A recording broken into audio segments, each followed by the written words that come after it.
Hello everyone, welcome to this video. In this video, I will show you how to fix screenshot not working in Motorola G67. So before starting video, please subscribe the channel and like the video. So let's start the video without wasting time.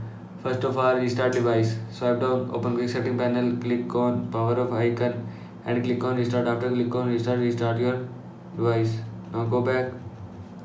After that, software update. Open setting, scroll down, click on system updates, scroll down, click on check for updates and click on update. After click on update, your phone software will be updated from your phone. Now go back.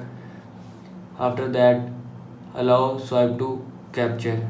Open camera, click on setting, scroll down, click on capture methods and turn on this button. After turning on this button, allow palm swipe to capture from your phone.